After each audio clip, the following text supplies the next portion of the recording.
sounded like she was rummaging through drawers and she was yelling at her husband to get downstairs. The thing that struck Jennifer most was that her mother was speaking English, something she never did in the confines of their own home. Moments later, Han himself was woken up, not by the sounds of Bick yelling, but instead by a masked man hovering over his bed with a gun pointed at his face. Okay. The intruder was screaming at him, asking where they hid their money. Still half asleep, the man then grabbed the 57-year-old Han by the back of the neck and led him downstairs, where another masked intruder was pointing a gun at his wife. Jeez, man. Han assumed these men were just there to rob them, so he was willing to cooperate with their demands. The problem was, this wasn't the first time the Pans had been in this situation.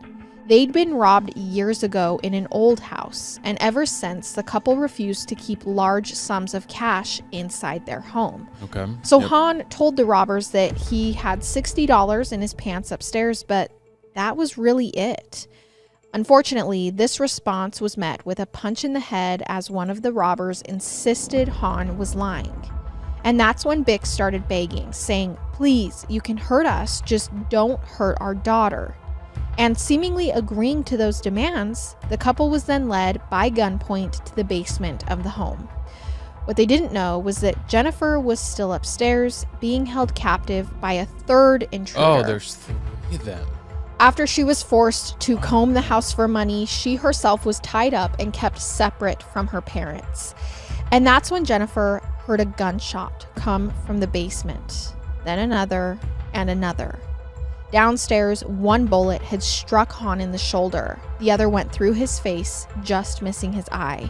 Okay. Bick, on the other hand, was shot 3 times, once through her neck, another through her right shoulder, and a final fatal blow through her skull. I don't understand. They just... Yeah, okay.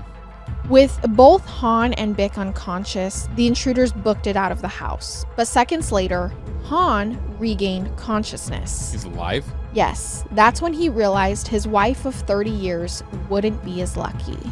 She was now sitting in a pool of her own blood, the life already draining from her body. Yeah.